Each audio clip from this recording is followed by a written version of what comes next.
So far so good today with the info. Different, hopefully in a good way, but just, we're not done. We've got some really good stuff coming up here. Starting back in, again, glad some of you came up, took some close-up photos. You can look that through. What we did earlier today when I had you go do why do you play golf?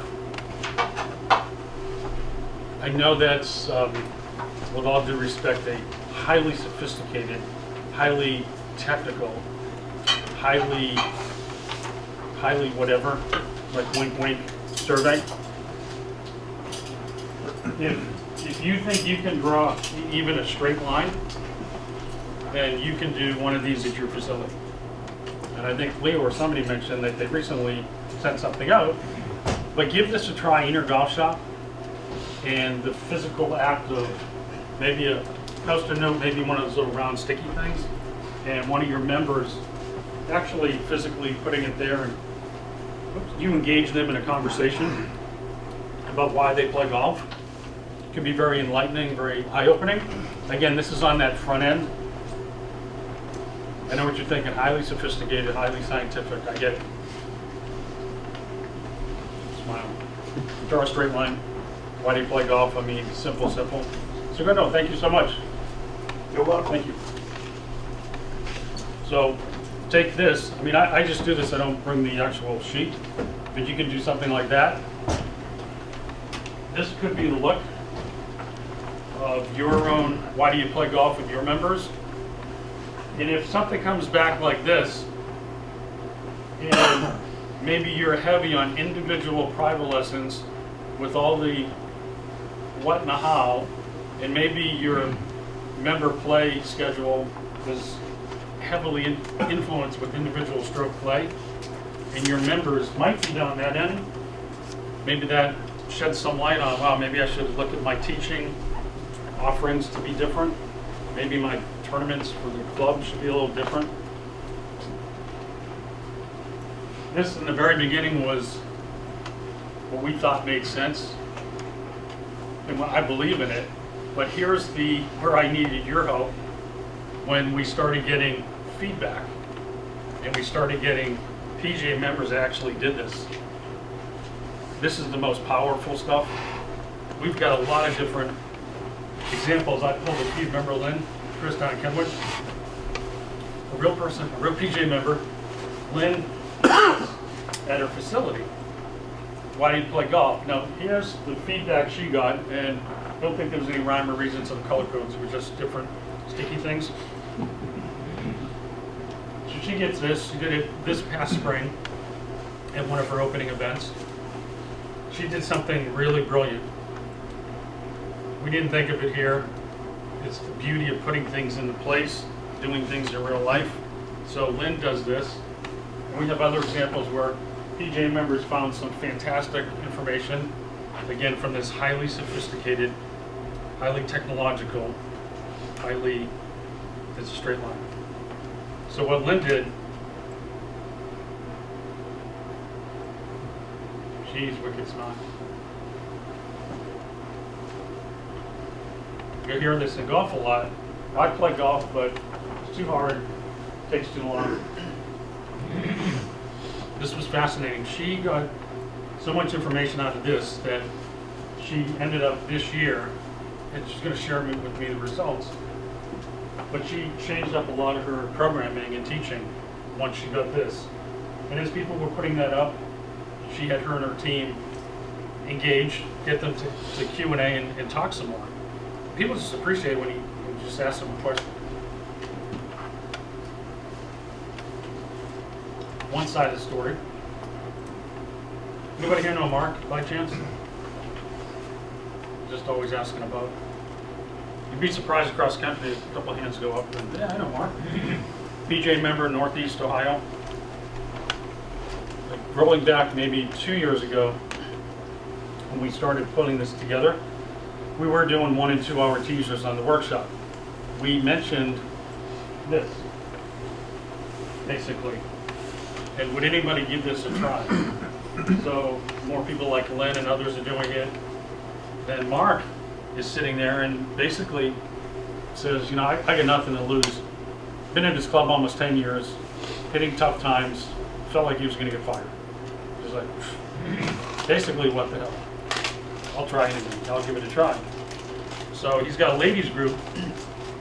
It's nice that people still do calligraphy. Old school. What was it, Bob? Was that like a wow? Like throwback? Quality work, yeah. He puts it up there. He gets his feedback. Has this ladies group that comes out, more or less the beginners of the facility, but the idea that he was reaching out, asking, why do you play golf? Engaging them. You're going to start hearing this word now through the rest of the day strongly. He's engaging them in conversation, engaging them to learn more from them. He changed up how he did his instruction. He had been individual private lesson, big time. So simply on the teaching, simply just the teaching, he changed things up, and it was like, I guess I'll do some clinics. Starts doing some clinics. He's getting more ladies coming out to the facility. Lo and behold, who comes out to the facility, or one of the ladies comes out, her husband's the president of the club. She's raving about it, goes back, tells her husband, as I mentioned, president of the club. Sheds new light on what Mark's doing. Here's a guy that was right here losing his job. Now, more compensation, job security. Like one of the best gets me right here stories. It's truly, like I'm not kidding, just from doing this. Unbelievable. Like, not a survey monkey, not reading a book, not calling in data, and like, can you draw a freaking simple line? Like, seriously, can you ask a question? It's not that hard, but it's simple engagement with the membership, with golfers, with people in general, human beings. I love this story. It just makes me feel good. One of our fellow PJ members is 1 foot out the door, basically. Now he's got a better job. Just knowing your customer, knowing the consumer, knowing where society is shifting and moving. Family roles have changed. No news there. We got a few in here in a beautiful way, needing to leave halfway through here to help your family, kids. You know, years ago, especially for me growing up in the game with my dad at the club, I mean, he was there every single minute. He never saw my baseball games. He saw hockey, which was a joke because we get up at 5 in the morning, I go to the hockey rink. Here's my dad in his lizard foot joy shoes. He's got his Sansa belts on, his Defini, this and that. I'm like, Dad. These other dads are in their boots and jeans. He'd be standing there going, hey, you play golf? Come on, see me for a lesson. He's always working it. Anyways, you know, the roles have changed in society, which is a good thing. The dads are more involved in the family, and that's a good thing. I didn't know any of this other than I knew what was going on in my life. I ask a lot of questions. I see what's happening at my club at Cannon Ridge. And I put together this. I've dropped in a couple of things personally that I've done, that please take them and make them your own. Because this worked. And it worked when this is actually, yeah, this is PJ Golf Club. I just cut and pasted this one in. But I started this at Cannon Ridge in Virginia. And it's a busy area. I talked about the compression of time, traffic's awful there. It's, oh my God, it's so bad. And I grew up in Boston. It's awful. So, long story short, basically, I'm searching and talking to people my first few months there. I created what I called Friday Family Golf. Soon it was Weekend Family Golf. And then I'm like, I should do this every night. I did it at 5 o'clock and on. And basically I was selling golf by the hole. So if Brian walked in with 2 of his kids and wanted to play 1 hole, it was $9. If Frank walks in with his wife, with 1 kid, plays 2 holes, it's $14. Well, I mean, well, this is PGA, but I don't know that I changed the price as much when I went from Virginia or Cannon Ridge to PGA Golf Club. And, you know, I just put this chart in the shop. We publicized it. This has been a PGA magazine. I've tried to promote it to different PGA members around the country. You can put in your own monies, but the idea was I wanted to get Sam and his family out of my facility 5 times a month for 1 hole, to build a relationship, to get engaged, to learn more about him, to get his information into my youth programs, my women's programs, like I could do that when he was frequent visiting me, even for one hole, and that's golf. If I wait around for Sam for the perfect storm to play 18 holes on a weekend, it might be 6, 7, 8 weeks in between. I don't know, maybe monthly. We just don't build the same rapport, the same engaged getting to know each other. So please, if you'd like, if it applies to your facility, take it, make it your own. I will tell you, I did this at PGA Golf Club on the back end of 700 person days on the die, rider, and winemaker. So don't tell me you can't do it because you're too busy. Because I did it at 5 o'clock at night. I did it at 7 in the morning, working with my superintendent. You know how popular you're going to be when the dad can bring a couple of kids out for 2 or 3 holes on a Saturday morning? You're a rock star. It's unbelievable. Whatever you need to make the money, I mean, that's just, but, you know, usually it's the parent and the one kid, and they're going to take a little bit of time to play, yeah, but it's late in the day. You can't sell 9 or 18 holes. And plus, I know it says 2 people, but 7 times 9 equals what's usually a twilight fee. It's less than that. So it's not like I'm giving the farm away, but I would have, we had 7, the first year I put this into play, PGA Golf Club, we had 700 starts. I call them starts. Lots more people coming out that never would have ever come out there. Shall I say, never ever. Have I ever done it at all? Tell me, Brian. You're getting close. Right. Translate. I promise I won't. I love you, Bob. See, it's the dreaded after lunch, where everybody's like, so I gotta plow through this. They stay for dinner, a lot of them stay after for dinner and food. Oh, yeah. Now the key here is when you get the real sharp assistant pro that goes, now Bob, what happens when 2 parents and 6 kids come in? Like, what do I do? Make something up, who cares? So anyways, make that your own. You split them up. Yeah, just have fun. Now, I don't want to get off track on some of these things. Oh, the golf cart and this and that. Listen, you make it work. It works out fine. I'll give you more details later, but that's just one thing as far as I got to know my consumers and what was going on at my club in Virginia. I created that simple little thing. I started EWGA chapter, women, kids, families. I mean, it started our business going in the right direction. So just was balanced like that. Well, this anything you're going to run, how am I going to perform? Is it fun? Balanced on the money. It's a typical little skill there. Saw the Simon quote. I thought it was pretty neat. Something to keep in mind. The other book I want to mention, and we did a 2-day deep dive into this, so this is just a few minutes, but it's part of knowing your consumer, knowing your member, even at the membership. Heck, this can be even knowing your staff. If you're 50, 48, middle-aged kind of head pro and you hire somebody out of PGM school, are you generationally communicating? Or, you know, Sean, I left you some notes in our little notebook, and, oh, well, did you text me? Like, I looked at my phone, I didn't see a text. Yeah, well, I left you a to-do list for a tournament. Oh, yeah, well, I didn't get an email. I mean, those, it hasn't happened to me, but those are some stories I've heard from my fellow PGA members that, so anyways, this is a book, Anna Leota. She was the speaker at the annual meeting for the PGA. I'll pass this around. This is my book. Again, we did a deep dive into this. Avail yourself of this book. Maybe it's at 99 cents up there. I don't know. But this is probably maybe a penny. This was fabulous to learn more about generational preference as far as Simon talked about belief and value. And if this is all about you knowing your customer, you knowing your business, and if John decides I'm going after a segment of a demographic, middle-aged woman, just for whatever, then information in this book, we're finding that why. Read that Love Marks book. I mean, just compiling all this to make sense of John's business. That's the mindset of going forward. Versus maybe the old way of just spray and pray.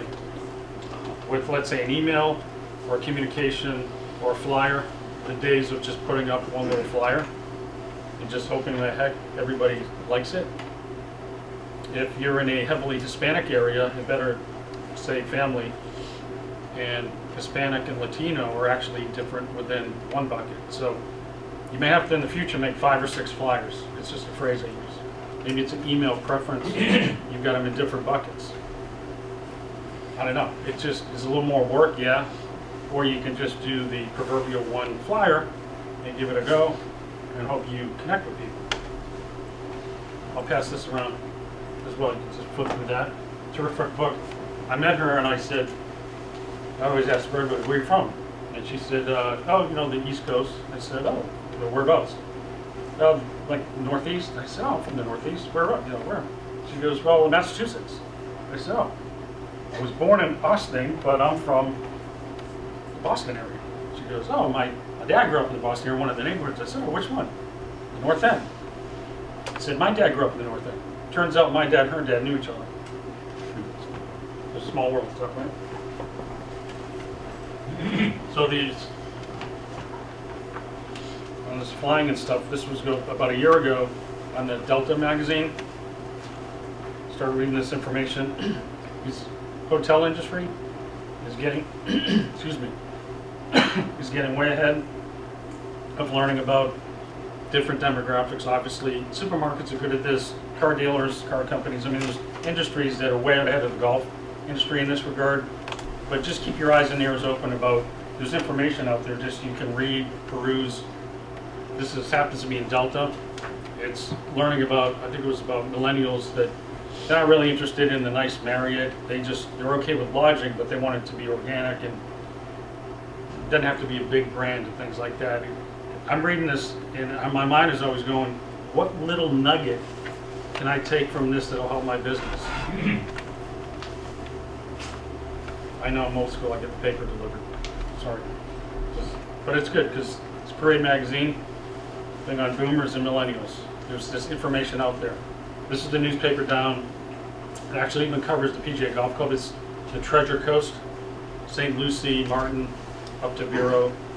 So I get the newspaper and right above the fold, it's got a great headline, Hispanic population surging on the Treasure Coast. And if I'm in a golf club and I read that, I say to myself, hey, I went in on that business. How do I get in on that business? Do I just do a generic email communication? How do I infiltrate and inculcate myself into that demographic? Oh, that book can help you. That Ana Leota book. Learning different things. When I was down at PGA Golf Club, Marvin Gonzalez was on our team over at the Learning Center. Get Golf Ready was starting. We were doing some piloting. I said to Marvin, you're obviously bilingual. I said, I need you to create a Get Golf Ready in Spanish. So he did that. We used Marvin to reach out to Latino, Hispanic, and we just had a flow of new people coming in the game through Marvin. I couldn't do that, obviously. I mean, hola, amigo, and, you know, buenos dias, and just Spanglish. I moved my hands and I could kind of, but it was great. I mean, when I was at Cannon Ridge, needed an assistant in 2005, that spring. Resumes come in, interview, this, that, the other thing. I hired the best person out of the crop that applied. His name is Jeff Moy, Asian. Started working at our facility. Almost immediately, within a week or 2 or 3, I could notice we had more Koreans playing. We had more Asian descent. It was starting to be noticeable. And Jeff was there. People felt comfortable walking in, seeing Jeff, talking to him on the phone. There were a couple of times he knew enough, and I apologize, I forget exactly the dialect, but he could talk to somebody in a native tongue that made him feel kind of connected and comfortable. I tried my best to have my facility look more like America, because people walked in and felt comfortable. I played recently, well, it's been 2 years, I'll never go back to the facility in South Florida, a prominent public facility. Any one of us in this room probably shouldn't feel uncomfortable going to a golf facility. I was completely intimidated, completely uncomfortable the way I was treated. I shudder to say middle-aged white guy, but hey, here I am in the golf industry. It was awful. How does a person of color or a female feel when they go in there? You know, it's a bunch of middle-aged, pretty much white guys in this room. We're trying to grow the game. Kelly and I were having this conversation earlier, so you know, just think about growing the game, but also connecting with people. And are we doing it the right way? Can we avail ourselves of some information like Anna has? And then as you communicate, and you get in that why.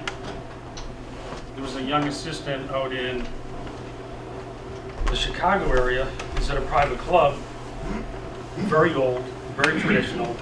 But here's a young whippersnapper, 22 or 3-year-old, and at a break he comes up and he's proud of the email communications he's been doing, proud of the digital, proud of the embedded this, that, all this technological stuff, trying to get more members out to play golf.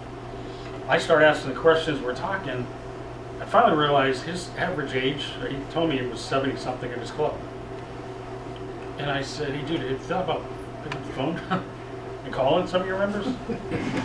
And he went, Bob, I'm really good at emails. Like, I could do a seminar on emails. I said, I bet you can, but at your facility,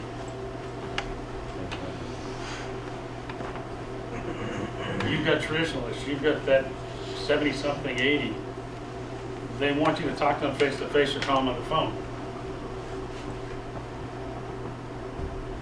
Bob, I am so good on emails. Like, I am so good. You should see the emails I do. You gotta, hold on, let me show you. Like, just let me, and so this is a true story. And I said, I forget his name, that's why I'm saying dude, but it's with a lot of heart. But, like, dude, your average age, you told me is 70-something. They know, like, really? So, you know, the light bulb was starting to go off on him, and like, yeah, I guess you're right. So, trying to pair up the belief, the values with your audience, and then blend it with the communication. That book can help you. Again, this workshop, we try to bring you these pieces of info, and then you blend them into your business.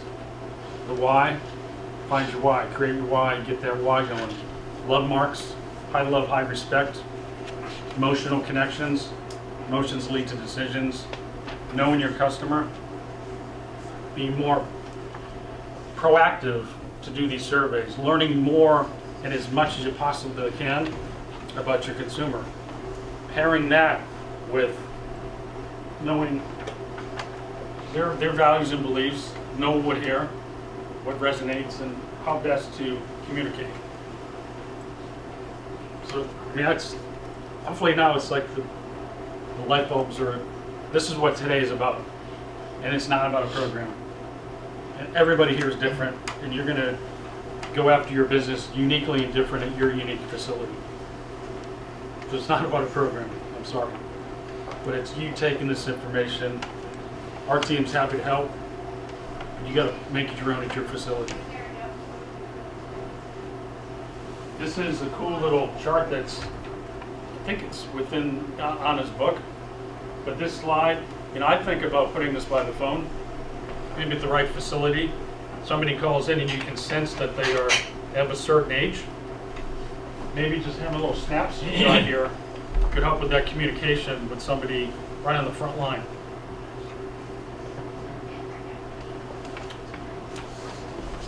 We just hit this moment where there's more millennials in the workforce, which is amazing, it's awesome, but it's not to say you don't worry about boomers or Gen X, but just open your eyes that, hey, these millennials are out there, and they've got a lot of economic engine power, a lot of influence. The days I remember being in the golf shop where we all have a bad day, and I remember one day in particular, this guy came in, and he was right in my face with his finger, and dropping F-bombs and this and that.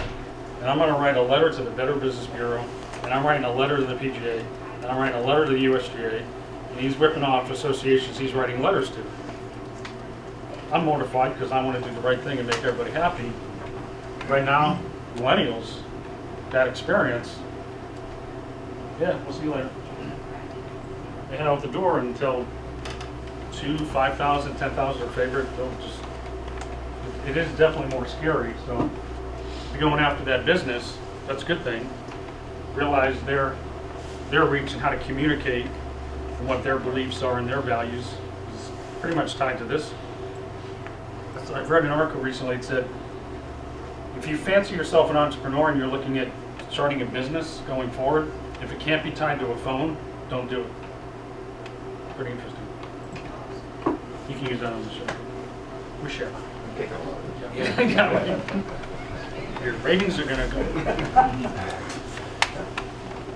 So this knowing the consumer is obviously important because you don't want to be just in the dark room and kind of feeling around and that marketing spray and pray. That was a phrase that I learned some years ago. It's the more targeted you can be, the better. Sean, if he does this the right way, how good does he look when he goes to his owners and say, listen, our budget for marketing is this. We know our customer. I'm going to take our marketing and put it this way, that way.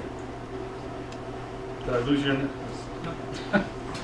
We're going to reduce some print because they're going to go this way because we learned that our consumers really get nothing from our print advertising.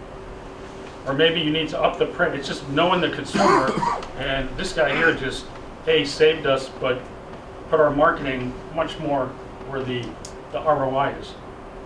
No, since I've been in Lawrence and, my boss who's been the biggest component of it, we've realized that traditional advertising just doesn't work really with us. We get more responses from Facebook alone than we would,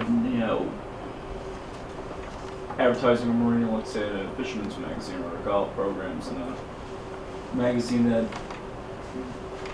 people might not read, But everyone's on Facebook, everyone's on Instagram or Pinterest and all this other stuff, so. There was the guy that spoke at the annual meeting. Remember Instagram? I mean, every second there's close to 9,000 Instagrams posted. That's every second. It's crazy. I mean, there's a lot going on there, but you have this whole landscape of marketing is changing. This is, just one example where you might notice the club, but they're selling golf schools, but there's nobody in the frame here. There's nobody in the photo. I see a lot of this because I'm in tune to it, but now I got to study it and learn it and just really be abreast of things. So you're trying to sell something, but there's no visuals or no people in there. It's gonna be a little tricky. I see a lot of this stuff where I got friends at these clubs. This is one in the Mid-Atlantic. But they're doing they're trying to get more members. And this is the information that's out there. And we talked about it, or now I guess get it with the what and how and the why. But these are on the table as you walk in. And it's the usual membership info that's got all the pricing. And then they have a booklet here. And booklet, it's got some golf shoes. And then you have your welcome letter, you've got your staff, you've got your operation hours, you've got your greens fees, you've got your cart fees, you've got your policies and procedures. Sorry, there's more policies and procedures. Reserving a tee time, which is crucially important to want to spend all this money to get to a club. Got a little junior golf, but of course, rules and procedures for junior golf. I think you know where I'm going. So how much more what, how stuff, and how much of a commodity does this become? You need that in there, but to lead with all these policies, all these procedures, all these rates, and there's nothing that ties an emotional connection. I don't know the why here, because I'm in tune to that, but it's just you're flipping through and immediately, like, well, where do I get to the numbers? And it's not until the back of it. It's that one other slide. That why is the last thing we talk about. Anything resembling a why in here is at the back.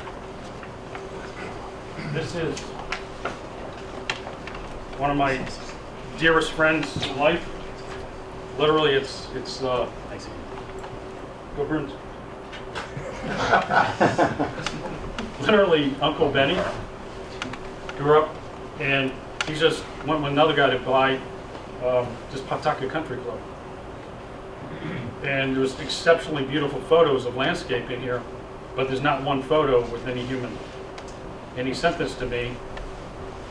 I'm not Joe Cool as far as Joe Marketing Madison Ave. I just know what I see and what I've seen successful. And when I see websites, if you go back and look at your own websites, if there's nobody in the photo, think about putting people in the photo smiling, people that look and see themselves. If there's a high five, yeah, John. Not to be devil's advocate here, but I would look at that brochure that has a golfer in there, and I would say, geez, they couldn't wait until it was empty and give me a good picture of their facility. I mean, I kind of look at it a little differently. I understand what you're saying, but isn't there another side to it? Yeah, it can be a blend, but what I was struck by here, there's 2 photos of the swimming pool area. It's just water. It's like there's nobody there. There's no showing of a picnic. There's no lounging around. There's no activities of human beings. I mean, we're all going to have pretty visuals of your facility. I mean, I'm not saying you need to have, you know, a caddy shack, caddies in the pool. Maybe you do. I don't know. But you know, it just struck me, and I said, you know, Uncle Ben, it's beautiful. They're pretty, but there's nobody in here. There's like no golfers, and I mean, check out that photo. I'll pass it around. You know, is that a way to draw an emotional connection? I would submit, really, you know, you want a balance. I mean, Well, Bob, wouldn't it depend on what your why is, what message you're trying to communicate? oh yeah, they need to find that thing out. I mean, they're trying to get more members. So I said, who are you after? Is it young, old? Like we go through that whole exercise with them. But I said, at the very least, you could look at taking some new photos, getting some people in there. That's going to help. And then, but they got a lot more work to do, other than just getting a photographer, taking some pretty photos, and saying that's going to connect with people. It's more than that. Right, but if you know, if you're selling, you know, the pretty picture, maybe that's what you want. That's why you want people to come. And the pictures are. It all depends on what the wording and messaging around it is, I guess. Pretty pictures are nice, but I'm pretty strong on, if that's it, I mean, you've got to have some sort of, if you're trying to sell junior golf, you got no kids in your advertising. Well, that's true. You know, that's, if you're trying to attract women to the facility, and everybody says the same, gotta get more women, yet it's all white guys in all the brochures. So you're trying to get women, and I don't see one woman in here. And again, I'm not trying to be smart alecky Joe Cool. I'm just getting asked questions, being mailed information, and they go, Bob, what do you think? And I go, we go through the exercise, who you after, blah, blah, blah. And I've had PJ members at least 2 times say, gotta get more women, get more family, on and on. And swear to God, all their, it's either a pretty photo or it's all guys. So I said, maybe you want to put a female in there. And there's a long hesitation, and then I think it's, oh yeah, okay. You know, again, I'm learning as I go, but I think we all have to look at what we're doing out there. I understand.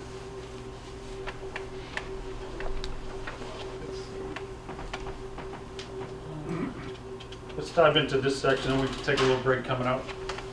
This role of the professional, I mentioned earlier that I grew up in the era, and it was all about service, and that's really, really important. And there's always service we're in the service industry. When I look at some of the resumes and cover letters and things I did, and I kept promoting, you know, service to the member, service.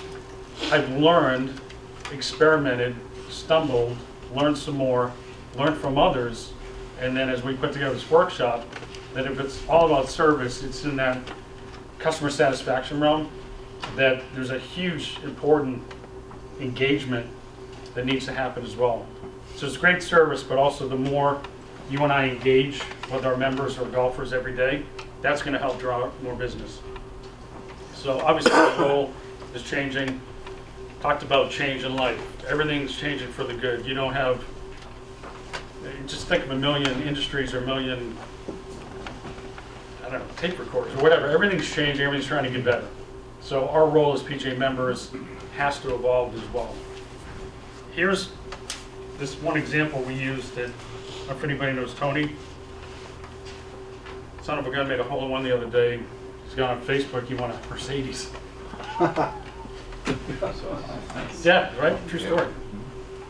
We had do you, Chris, remember the year we had the Mid-Atlantic, we had a big event, and Rob Bailey from the Bay Club down by me, on the same day as Pat Owen at Navy, Naval Academy, they both made a hole-in-one in the same golf course, same golf tournament.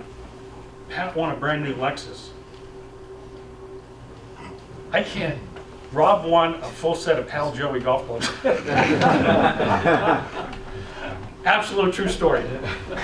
Absolute, I mean, what, like, really? Pal Joey clubs, and Pat wins a Lexus. Pat goes, I'm the leading money winner this year. It was awesome. So anyways, yeah, now, funny story with Tony. So, in the past, Tony's role, yeah, service, yeah, he did a great job. Here's one example to illustrate this role having to evolve. And not this year, last year, Tony gets 342 people through his Get Golf Ready. Previously, and even now, that's astounding. That's like, wow, give him an award, give him a plaque, give him a jacket, high five, give him a Mercedes, I don't know. I mean, that's just amazing, him and his team. 342 people go through Get Golf Ready.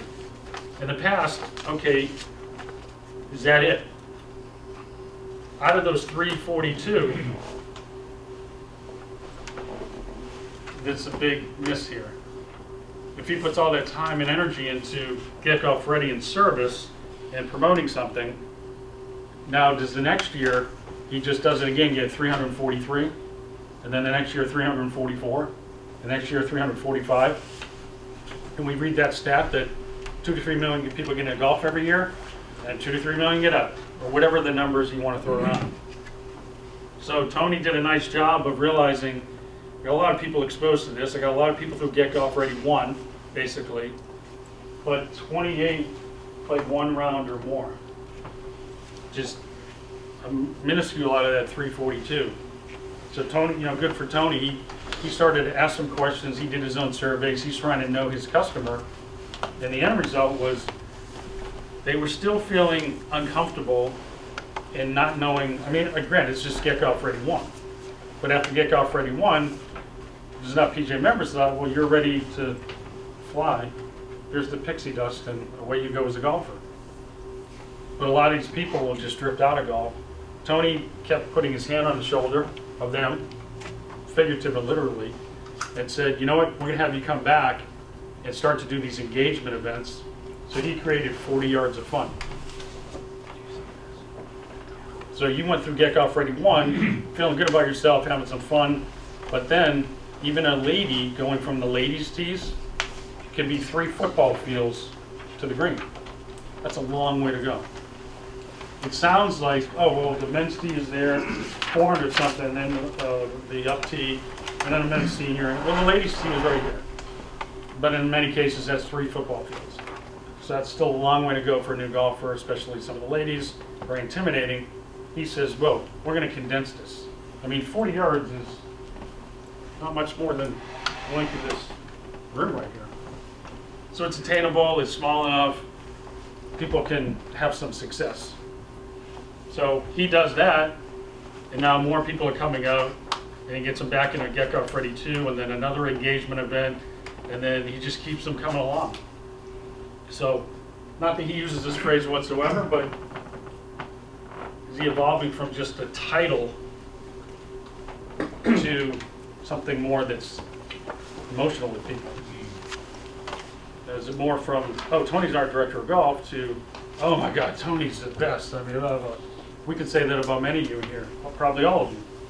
If you're the leaders in because you're in here today, early adopters, innovators. Just a different way of looking at that golden circle. PJ member, finding your why.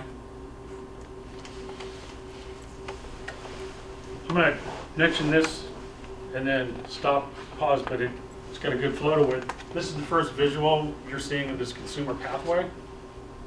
And we took a different tack on this. I can assure you, I never had this in my mind when I did my player development at my clubs. I just put things together. It was kind of crazy up here. It's kind of wacky, but I kind of make it work. But as we sat there and we created a better visual for people to understand, hopefully this can connect with you. Yeah.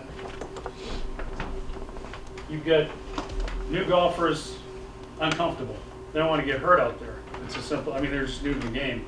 And how do we get Michael, who's new to golf, and have some pathway for them to get into the game and stay in the game? We talk about retention and staying in the game all the time. How do we get Jake, who plays, you know, once a month, maybe a handful of times a year, and he's kind of up in here, he's kind of settled, he's been around for some years, he's recreational. How do we get Jake to move up that pathway so he's playing more golf? So wherever any one of you are on this pathway, are we doing anything in our facilities to try to pre-plan to get Michael, or Steve, or anybody to just move up the pathway? Other than, hey Jim, we hope you come back next week. Good to see you, buddy. I gotta take a phone call. You do invoices, I gotta do. So is it pre-planning better? Is it knowing the customer better? Is it, again, the why, love mark, emotional connection, know the consumer, understanding generational, demographic differences? It's just, today's about taking all of these elements and building them together. Does this visually make any sense to anybody here? Or are we still in the after lunch crash zone? Has anybody ever thought about it in this? If you want this to go straight across, that's cool. Doesn't have to go up.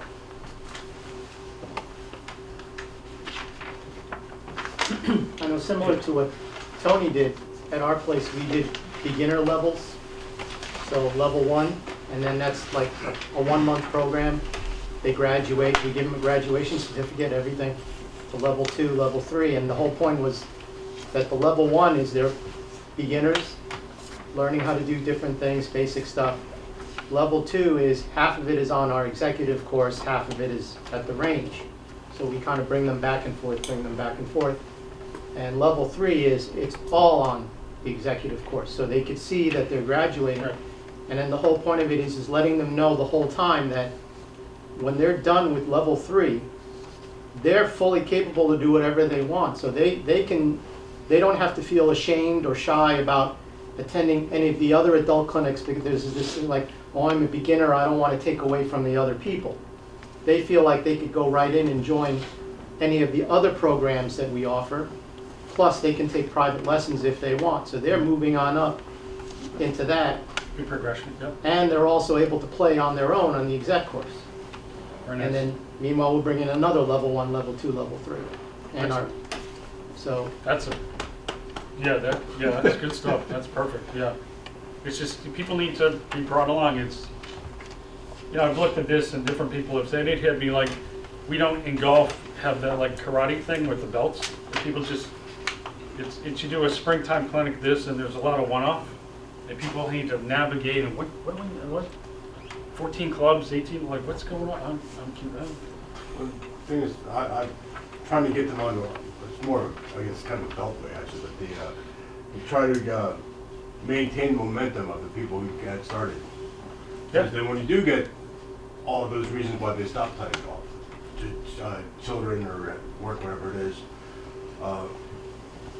when you start weeding people out of that group and the group fizzles and dies, because that's has been my mission a couple of times, is trying to get a handful of people doing it together. Because I know that for me, I'm much more likely to go somewhere if I commit to somebody else than I'm going to go. Sure. So I try to get 4 or 5 people to start together. And yeah, I've only done it a couple of times, but by the end it was, I had to join groups together. So can you guys possibly be at the same time? But it's it's not an easy thing to do, to keep the momentum of it. And it's, I have no problem believing he went from 340. Got ready down to 28 people actually went on the golf course. As a matter of fact, it's a pretty good number. Yeah. And I think a lot of people, when they took the Get Golf Ready, just want a little exposure to it. They weren't even intending on ever going on the golf course. But the PGA's wife for offering it might have been different than his wife for giving it, or whatever. But so it's not necessarily a failure if you don't get people. You know, it's really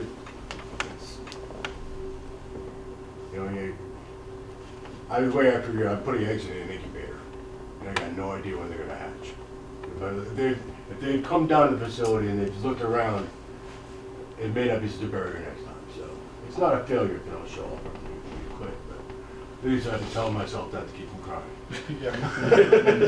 If we can do more to help them, it's going to help us. Yeah, John. Well, I think this is, whenever I get that golfer, especially a female golfer, who you've never seen before, all of a sudden it's the middle of July and she wants to take a lesson from you. The first question I ask her is, why are we out here today? And the answer I get is going to determine what path I go with her. You know, well, my husband wants me out here. Okay, great. So then, about 10 minutes into the lesson, I said, do you enjoy this? Do you like this? No, I really don't like the game, but I'm out here for my husband. Let me go beat my head against the wall because it'll feel so good when I stop. Kind of thing. But, so the why question there is. You get that answer a lot? This is another way of looking at this.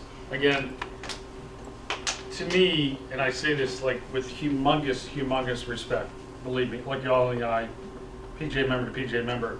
But when I get asked, what's player development, Bob, or what does it look like at a facility, or if I see on Facebook that somebody's doing something and I'm growing the game, and I look, I go, okay, at least you're doing something.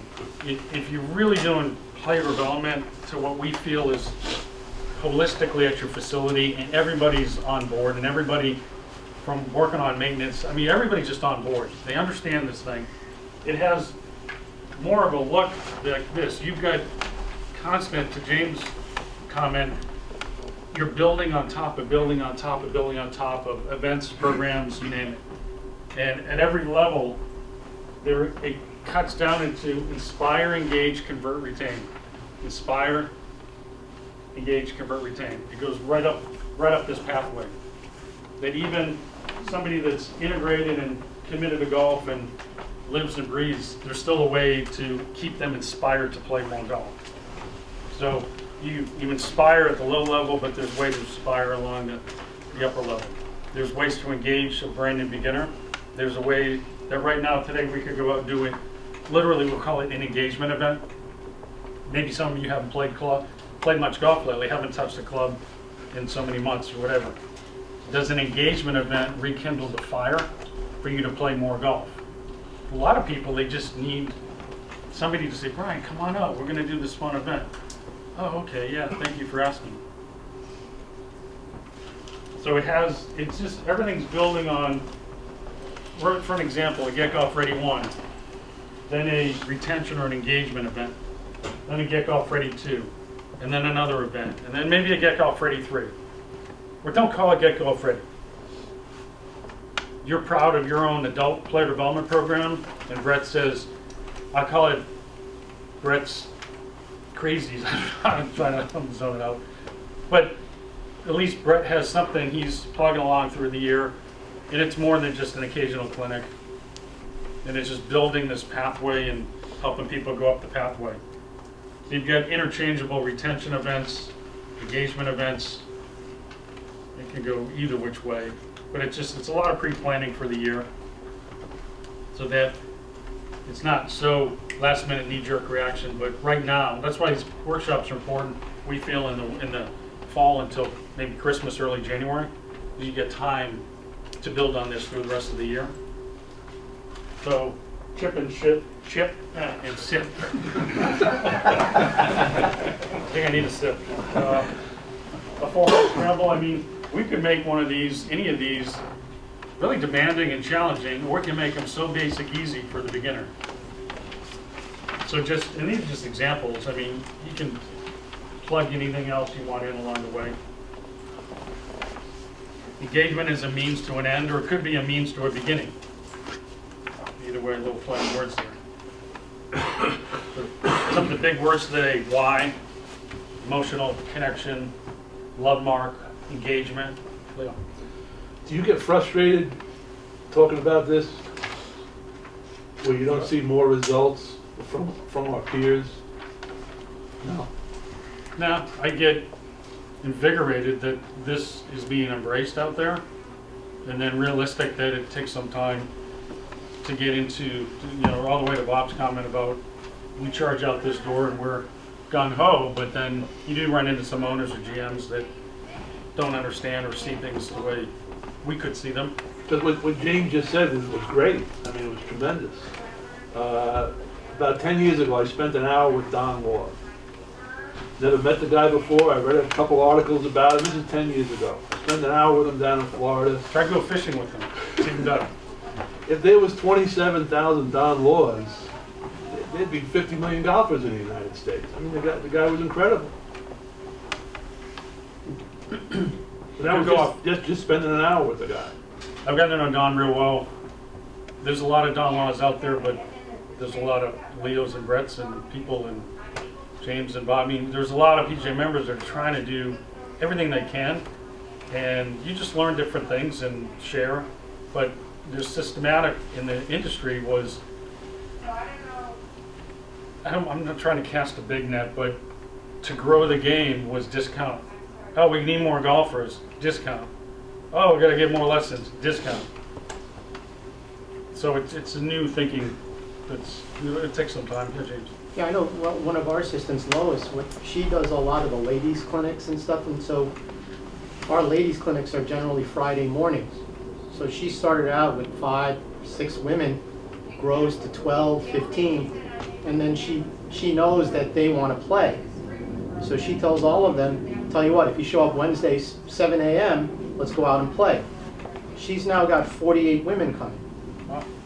So she's asking all of the other instructors, can I schedule you with, so, you know, it's the old, if you build it, they'll come. Yeah. And they don't ask about how much it is. There's a, we're there. Oh, can I bring a friend? Mm-hmm. So the opportunities are there. They are just being aware and getting your systems put in place and getting a lot of people with that Steve Jobs quote, passion. People with passion can change the world. I've got my own really strong feelings from seeing what I saw in the industry growing up, living what I lived, my first job, having to be an entrepreneur and realizing, whoa, I can tell you right now, if I took that job, so help me God, and the owner said, here's a nice salary and teach a little, I'm not in this room, I'm not talking to you. No doubt about it. I had to learn how to get people out to my facility, to get them back, and stumble and figure things out, and then my career went a certain way. My mind was going to go back to high-end exclusive private that I worked at as a kid and as an assistant. It's funny how careers go. Michael and I were talking about that earlier. But it's to your point or comment, Leo, I see it getting better, but it's just going to take some time. I'd like to get through this. Yeah, let's be good. We'll get through this whole section and then we'll take a break. The idea of engagement and the idea of getting back to teaching and playing. I've got some slides and some information here that small sample, 8 facilities, but 8 facilities, 5 in the Mid-Atlantic, 3 in Texas. We work with the clubs. This is the survey results. And this is everybody that was in any kind of teaching and coaching. Oh, before I forget too, I changed up what I did years ago. If I get a brand new person in the game, I immediately take them on the golf course. That's where the magic is. And they never forget that, and it helps them to get through some of the, oh, this is frustrating, or I don't know, just too much in my head half the time. But so anyways, we got this 8 facilities. Everybody's in teaching and coaching, instruction, you name it. And this is a beautiful thing to showcase. The more we can teach and coach and play, then the more shows our value. And a great example of this is Mike Heisterkamp in Northern Ohio. His private club, nice private club, and they wanted him, it's a bit of a longer story, but basically, the more he's teaching and playing, he's being able to show and track and measure member retention, member spend. They're telling him, play and teach more. And then he was showing member retention, spend, business growth. And then they said, we need you to play and teach more. And it's some isolated examples, but if it can happen 1 or 2 or 3 places, then I feel it can happen. It definitely can happen. This is a prime, I think, area that's tradition, that the members look at the PGA member at the club and hold in duly right high esteem. But if we're all stuck in the back office, then the comparison gets to be against another CPA account. If we're out front and we're doing more teaching and playing, and now it's easy for me to just make that comment, but bear with me, then you can really show your value and show how you look for business. These people that, in this survey here we did, we tracked it, big spend on F&B, you would think so. Big, well, playing more golf, which you would think so. Bigger spend on retail, cuts across everything, clubs, equipment, shoes, clothing. This was the big one. That was eye-opening. And this gets to, somebody was saying to Chris earlier today, specifically if you're at a private facility and somebody is engaged with you, member, teaching or coaching, any kind, it doesn't have to be 5 hours a day, but there's a consistency. Doesn't this make you look like a rock star? Doesn't this make you help to build up to being a love mark? If your membership is not going anywhere because you're so engaged with them, that's a big, big deal. Could you end up helping you, PGA member, helping to create a wait list, and then the wait list is bigger, and then, you know, could you, hey, the wait list starts to grow, all the private clubs I've been at, that wait list grows, hey, we're gonna bump up the initiation. And it took me a minute to explain that. It's a longer procedure than that in real life, but that's the dominoes that can fall. I have a slide coming up a little later, but I want to mention it now because somebody had to leave. But there's a gentleman, Rick Rupert, out in Indian Wells, California. His GM came to him and said, we're going to identify some of the bottom members of our private club, and you're going to go out and play and teach with them. And the results you'll see are terrific. And I've sat there where I thought, private clubs I worked at, could I tell you my top 10 members? Oh yeah. Could I tell you the top 10, 20, 30, 50 members? Oh yeah. I could not have told you the bottom 10.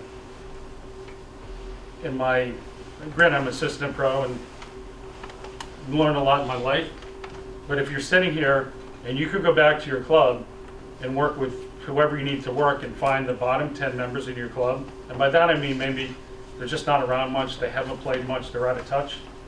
If you could reach out to them and do like Rick Rupert did in California, maybe some of Mike Heisterkamp, invite them out for 9 holes and lunch, make them feel like they're part of what's going on, the more you can retain members, that's a big plus for you as a PGA member. To me, that's a big deal. Then you find your bottom 10, and then could you find the next 10? And then that's showcasing your expertise as a PGA member that you can keep people at your facility, keep them in there spending more money. The alternative, which I used to think about as a young assistant, was I haven't seen Mr. Smith for a while, and oh well, you know, we'll get a new member, probably get a better member. Well, the membership team, the sales team ends up looking more of the star because they go out to get a new human being to bring into the club, and now we got to get that human being to meet different people. My thinking was, what if I kept members? Nothing against membership sales, but bringing new people in, then they get the star. How do I make myself look like the star, like the love mark? So give it a try. We've got just a few PJ members out there now getting this to work, where they identify, again, it's a little sweeping generalization, but the bottom 10, you might have to narrow that down. But go back to your club, find the bottom 10, make a personal phone call, reach out to them. Why don't you come out and play golf? We'll meet for lunch. Make them feel like they're back into the fold. The key here is you got to showcase and trumpet yourself, and then, hey, wow, Anthony and John here, they're keeping more people at the club. That showcases them. Or if more people leave and membership sales brings more people in, then they look like, oh, well, they're doing a great job over here. Maybe I look at that a little different. Maybe it's not so good, or maybe you don't agree with that. I just know the more we keep people at the club, they don't go away. Now more people are staying at the club, and then this mechanism of the dominoes can happen of a wait list, and then an initiation.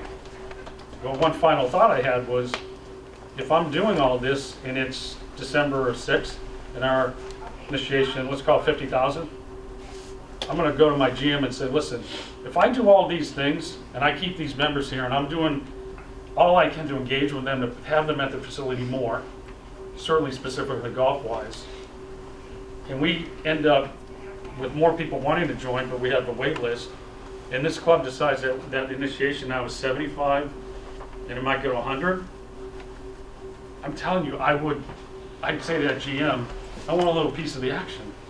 If I'm doing something to draw pressure on the business of this place in a good way, to increase a wait list and an initiation, then maybe it's at 1%, maybe it's a 2%, maybe it's a flat fee. Why not? This is where I'm putting on my hat for club relations, which I used to do a lot. You gotta ask sometimes. I mean, you gotta ask. Because they're gonna sit there and maybe it's gonna be, hey, great job, yep. At times you gotta ask, you gotta think entrepreneurial. You gotta think, hey, I'm doing all this work, more people on the wait list, more initiation. This is just one example at a private club. If it's a public facility, you go about it a different way as far as greens fees going up, and different mechanics or metrics.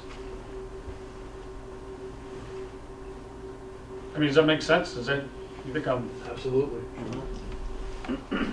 I've lived that private club life, and you know, it's a beautiful thing when, nothing against anybody on the wait list, we used to call them half loafers at Western Golf Club. I don't know who came up with that name, but it's a weird name.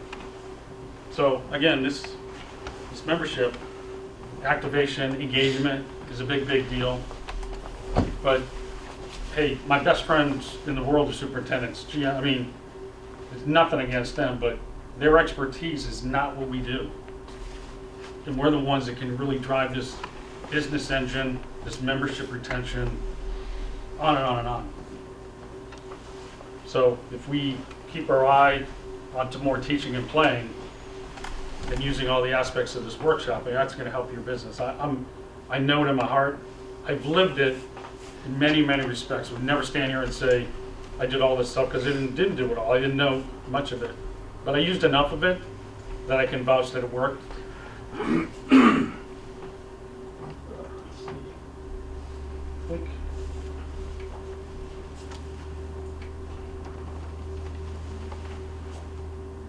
I'm trying to time this just right.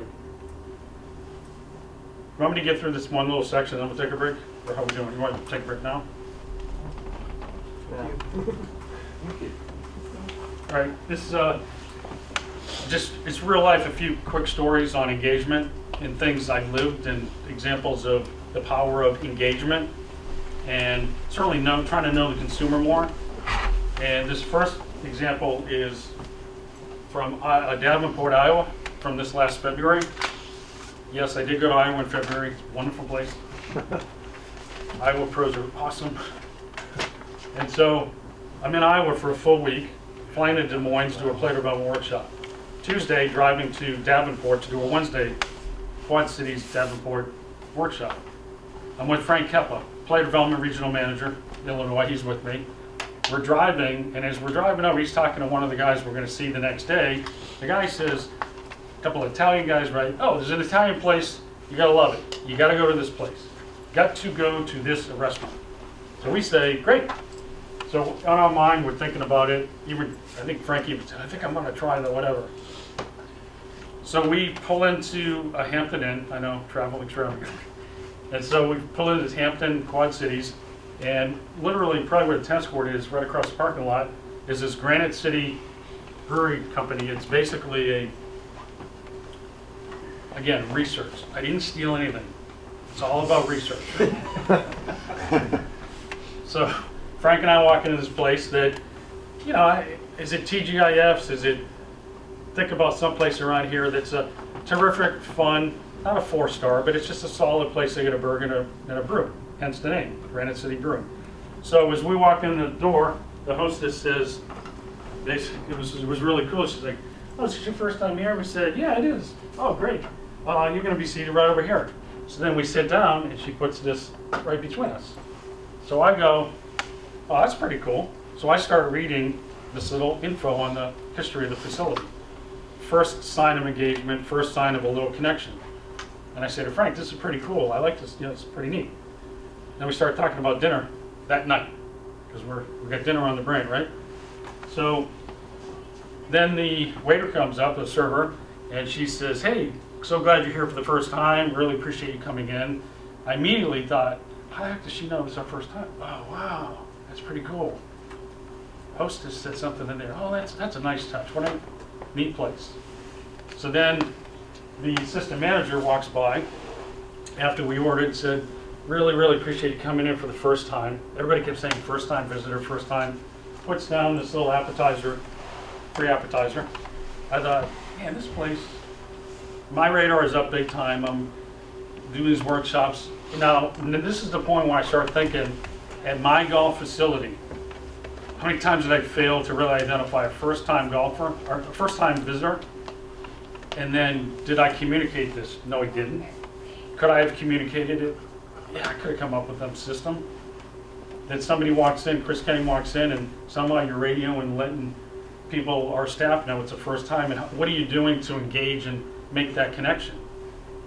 I stumbled and did my own things, but this, yeah, John. Did the card mean you were a first timer? It probably did. Was that the? But it could be the sign, yeah. Yeah. I never thought of If you're a that. second time, then you probably put a coaster down instead. Probably. Yeah. I mean, you can pass that around if anybody wants to look at that. Where you want to read But it. we're first timers. Your first time. Thank you for being here.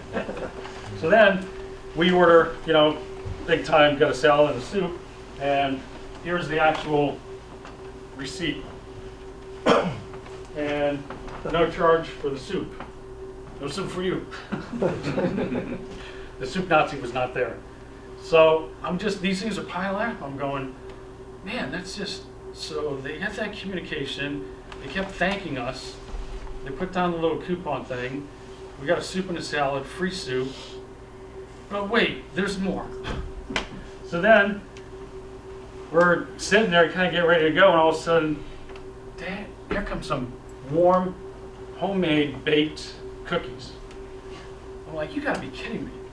This is just a simple little burger and brew place.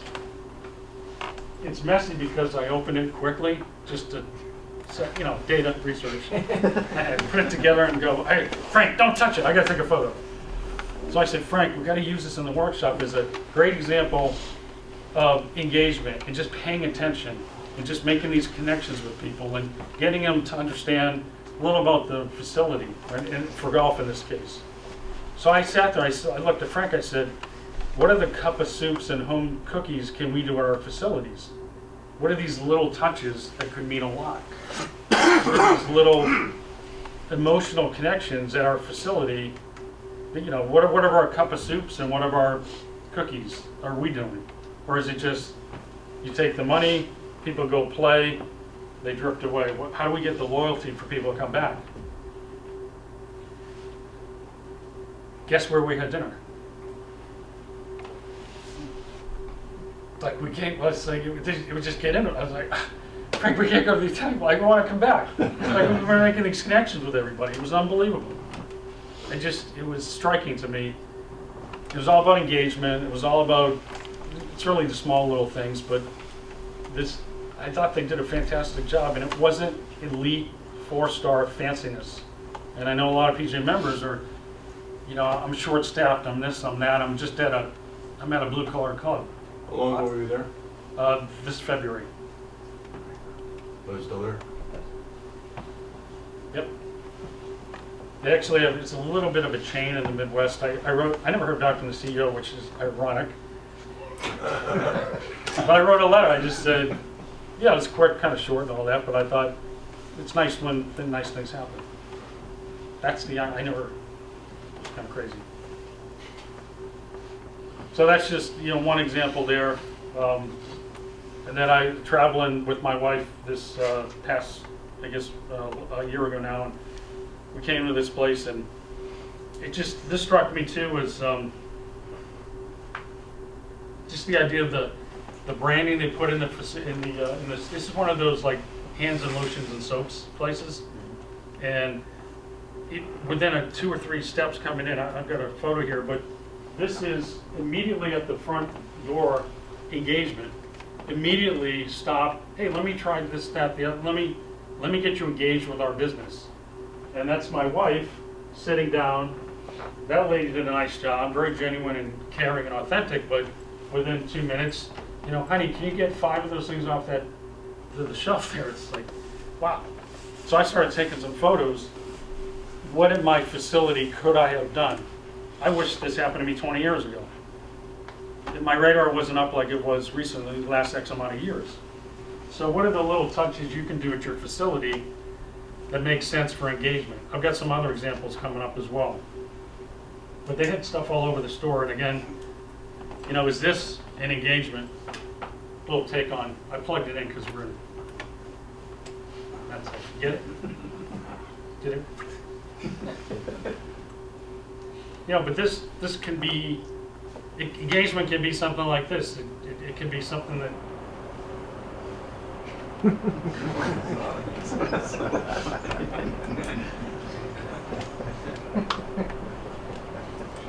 The first time I saw this, I was like, what is it? But, it's AC, but air conditioning, it's a great play on words, and it gets somebody to stop, and I thought this was pretty cool. And it makes sense.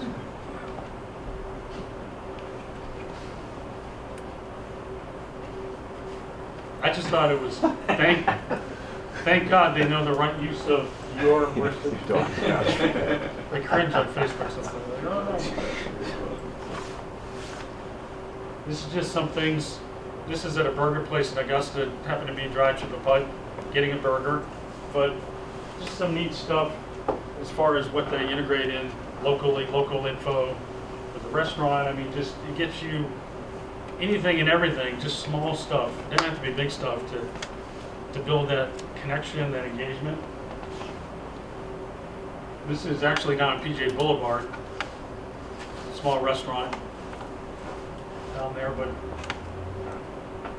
I don't know, just their why. I saw this and I thought, hey, I think they know their why. I just wanted to put this in here just as almost a feel good. This is actually Disney World. And this was I was up there in October to do a presentation with the North Florida PGA. And I saw this and I went, this is Disney. This is Epcot.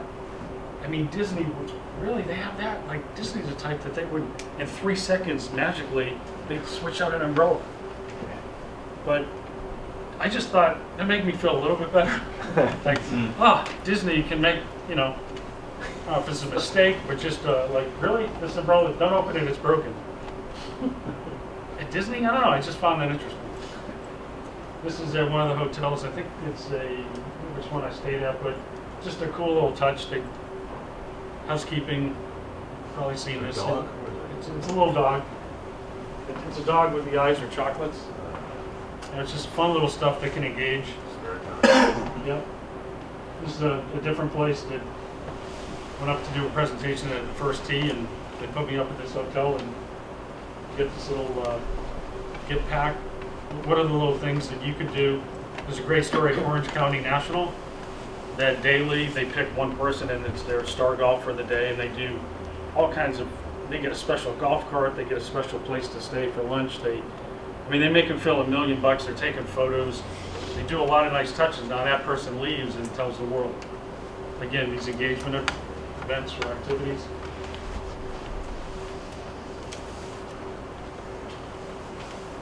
I thought this was really neat. This is walking in near the Iowa section staff, section office. It's into a casino.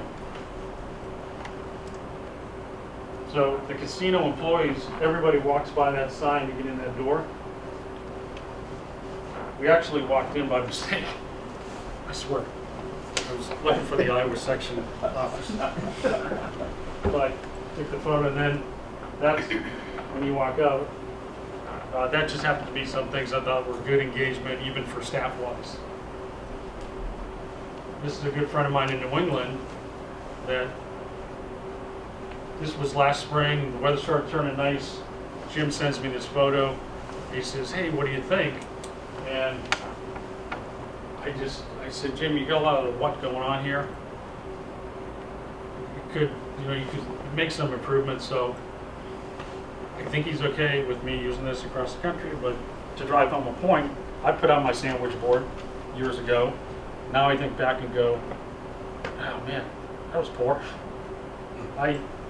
Now I look at things different. So if you're doing a sandwich board, maybe there's available for lessons. I mean, how many people are going to look at that and go, available for lessons? I mean, you're going to run right in if that's your, I don't know what the magic wording is. You create the magic wording, but just available for lessons, does that get you here? Does that make you inspired to walk in and say to Jim, "Hey, are you available for lessons? I want a lesson." Could there be a better way that could be looking at? This is actually a public facility near me that I'm on their email list, and that's their engagement.